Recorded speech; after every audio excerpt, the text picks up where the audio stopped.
Hello, yes, so here we are on our first step through the structure of matter, and we're starting with mass energy equivalence, as I was saying in the last video.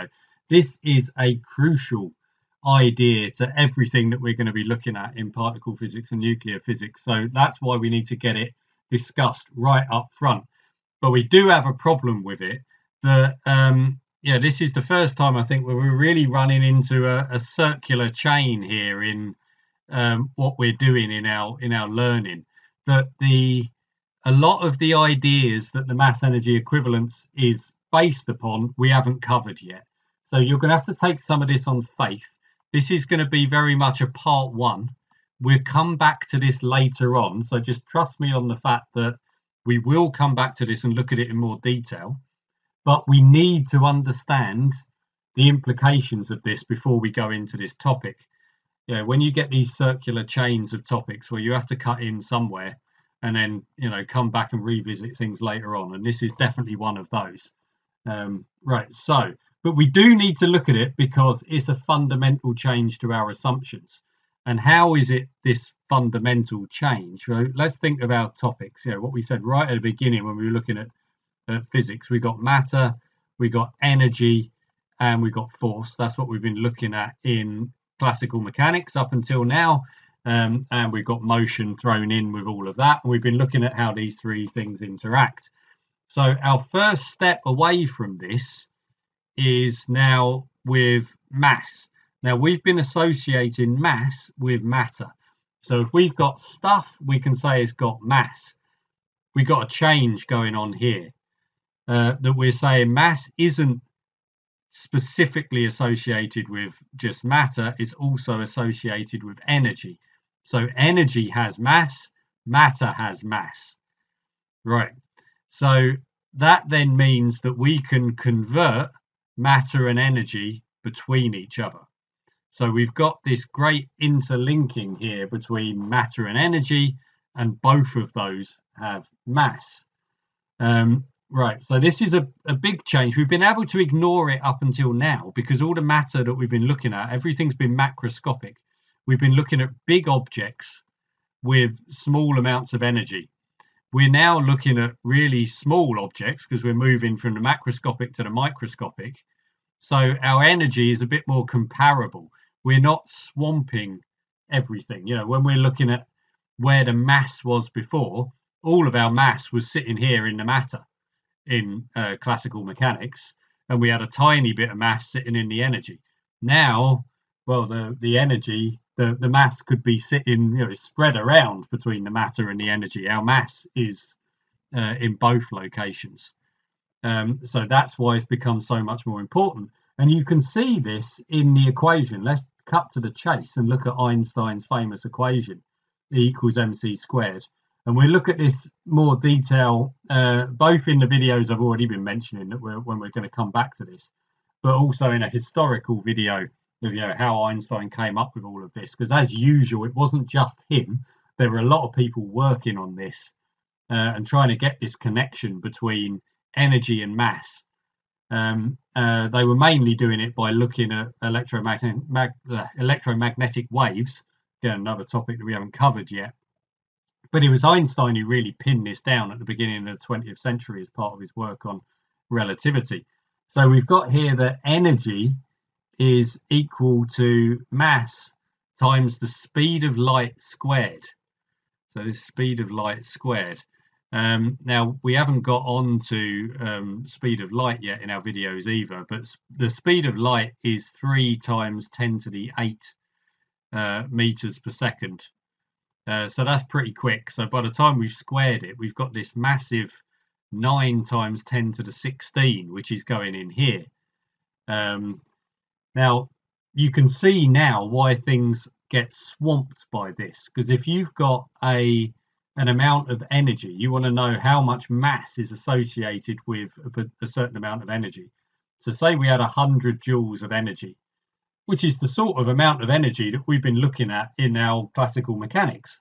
If you've got a 2 kilogram object moving at 10 meters per second, then it's got 100 joules of kinetic energy. So how much mass does that kinetic energy have associated with it? Well, 100 divided by 9 times 10 to the 16. So this is a tiny, tiny amount of mass. So that is the mass of 100 joules of energy. Very, very small. Now, you can't create a lot of matter out of that. So the things that you have to be able to do in order to get matter out of energy is you need to really boost up the amount of energy you've got, and you need to be creating matter which has got very little mass. So that's why, again, it's so important in the structure of matter, because we are looking at particles with very little mass. We're looking at fundamental particles, which are tiny. So we've got those options now. If we can get our energy up and our particles down to something smaller, then we've got matter that can come from energy. And that is what's happening in places like CERN. You know, when you get these particle accelerators, they're accelerating small particles up to very, very high speeds. So they're getting the energy up. That's the first thing they're doing, get the energy up, accelerate the particles. Then they can smash these particles into each other. So you're condensing a lot of energy in a small space. And then you can see what's going to happen. You know, what happens to the particles when they collide, what happens to that energy, because you can create new particles. The energy that is concentrated in that particular bit of space can turn into matter, because we're saying that matter is energy structured in a particular way, and the mass is just shared around between the matter and the energy. So in CERN, that's what they're doing essentially, is they're trying to turn energy into matter by condensing it in a small amount of space. So yeah, this is what we're going to be looking at, and we need to get into this idea that energy actually has mass. This has been shown experimentally. We've had over 100 years now of people running experiments on this, and it has been shown that this 100 joules, if you've got an object that's just sitting on a table, not moving, and then you start it moving, then the moving object will have more mass, because that kinetic energy actually has mass associated with it. So you've got the mass of the object when it's not moving, which is the invariant mass, or what used to be called the rest mass of the object. And then you've got the mass that it has when it is moving, which is the mass is associated with the energy and with the matter. So similarly, if you've got some matter sitting in a potential field, you've got some gravitational potential energy or something like that. That gravitational potential energy also has mass, which is separate from the mass associated with the matter. So it's something that can take some getting used to. It's a little counterintuitive. It goes against what we're used to thinking, because we're so ingrained at associating with mass with the matter. So part of this topic is getting used to associating the mass with the energy as well. So that's the brief introduction of why this is so important, and we're going to keep on bringing this up over and over again throughout Structure of Matter.